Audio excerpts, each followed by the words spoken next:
In 2014, Brisbane G20, there was an uproar. Citizens were, pardon my language, they were just pissed off. The taxpayers bailed out the banking system and all the billionaires kept their jobs. So Jamie Dimon, he's still collecting bonuses, Goldman Sachs, all of them. None of them failed. They would have failed, but for the fact that they were all bailed out. But the everyday Americans are like, unemployment's 9%. I lost my job. I lost my 401ks down 50%, et cetera.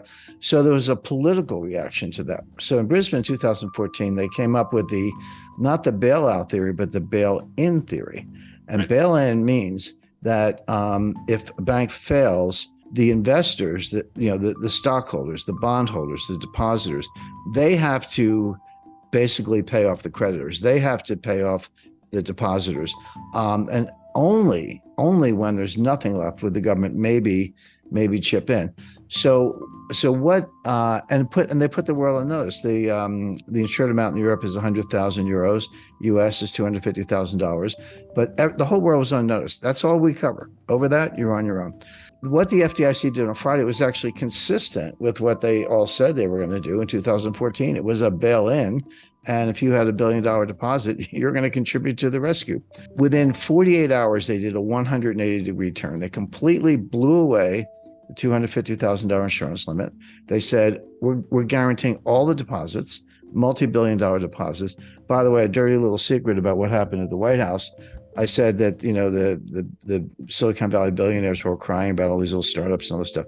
The truth is, a lot of what Silicon Valley Bank was financing was green technology, but they were in the White House sweet spot by saying green, and they were. That was actually what they were financing. Everyone thinks, oh, somebody's working on an app. They weren't apps. They was like battery power.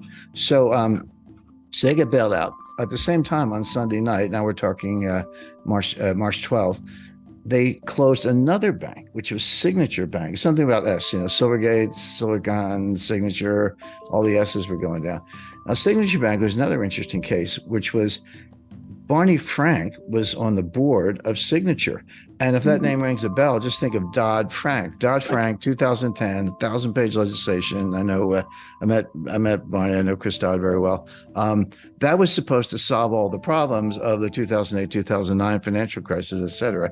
Here, the author of the bailout legislation is on the board of the bank, and his bank gets shut down. Well, what's up with that? They bought government bonds. And when interest rates went up from 10-year note, treasury note yield to maturity went from 1 3/4 to 4, all those bonds lost 80% of the value. That's what happens on long duration bonds. Bond math is simple: rates up, price down, vice versa. Well, the rates were up, the price was down. So they were underwater and insolvent, and they got shut down. So Barney Frank's out whining the next day. He's like, hey, yeah, but that's true of every bank in the country. There's not a bank out there that didn't load up on treasury bonds at 1 3/4. They're all underwater. They're all insolvent. And by the way, the Fed announced a facility, but basically what they said was, if you're a member bank and you have treasury securities that are where the mark-to-market value is below par, so you paid 10 million, but they're only worth 8 million. And that was the case across the board. So they get trillion dollars or more of bonds that were in that category. You can deliver them to us, and we will lend you for 1 year the face value. So you're putting up 80 cents of collateral, but you're getting a 100-cent loan. I said, I got a 15-year-old car. Will you lend me what I paid for it? Because it's a lot more than it's worth now.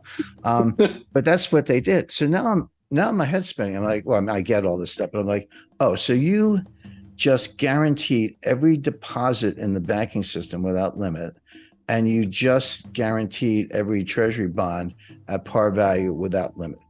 What's left? What else do you have in your bag of tricks? Because you don't have it. There's nothing else you can do. Go back to 2008, they guaranteed every money market fund in the country. So, but here's Barney Frank whining, hey, yeah, my bank was in trouble, but so was every bank in the country. Why did you whack me and give all these guys a pass? Well, the answer is Signature Bank was another crypto bank. It had a portal called Signet. And Signet was a portal to the crypto world. And that's why they whacked it. Notice they whacked 2 crypto banks. Everyone's asking Janet Yellen, it's like, wait a second, what just happened? You guaranteed every deposit in the banking system. And she's like, well, no, not really. It's only if you're systemically important. And you're like, okay, could you please define systemically important so we can tell? Because we're getting our money out of all the banks that are not. And the truth is, you can't, because the system is so densely interconnected. And this is why they say financial contagion. I mean, it's a metaphor, but actually the mathematics of a viral spread. We just went through a pandemic, but this has been true, for as long as it's been studied. The mathematics of viral contagion are identical to the mathematics of financial contagion. The equations are the same, the way it spreads. And of course, Janet Yellen can't define systemically important. Number one, they try, but they can't. Number two, I don't care how small you are. If you're a small bank and there's a run, the guy across the street, he's getting his money out of that bank.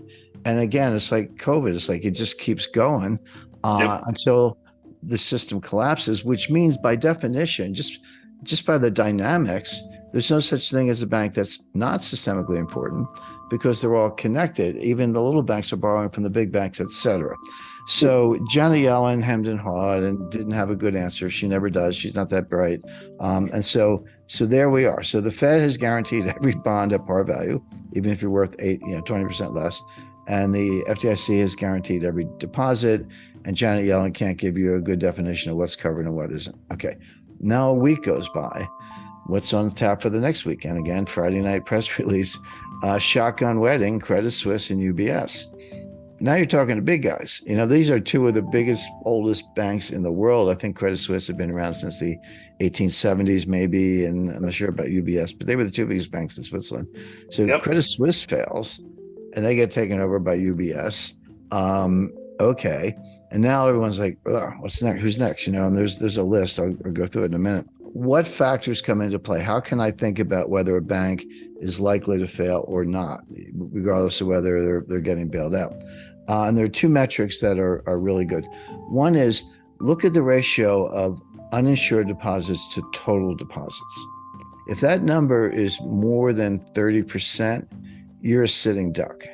And in Silicon Valley's case, it was 97%. They were 97% uninsured. So a little local bank that's got, I'll say 30% uninsured and 70% insured, they're very unlikely to have a bank run. Most of those customers are like, hey, I'm covered, I'm good, I got 100,000 in the bank, all good. But when you're up north of 30, certainly north of 50, 70, 80, 90, you're an accident waiting to happen. Yeah. The other metric is total assets. So there really are too big to fail banks. Doesn't mean they can't fail, but it means they're 100% guaranteed to get bailed out. And that list is well known. So who's too big to fail? Like, you can put your money in, they can screw up really badly, and you're not going to get hurt as a depositor. JP Morgan Chase, Wells Fargo, Goldman, the usual suspects, Goldman Sachs, US Bancorp, Capital One, TD, State Street, Citi, B of A, Morgan Stanley, PNC Financial, Bank of New York Mellon, Truist Financial, and BMO Harris. They're the giants, okay? Right. I'm not saying they can't fail. I'm saying that there'll be a safety net put under them, and no one's going to lose anything except maybe stockholders, but not bondholders, not depositors.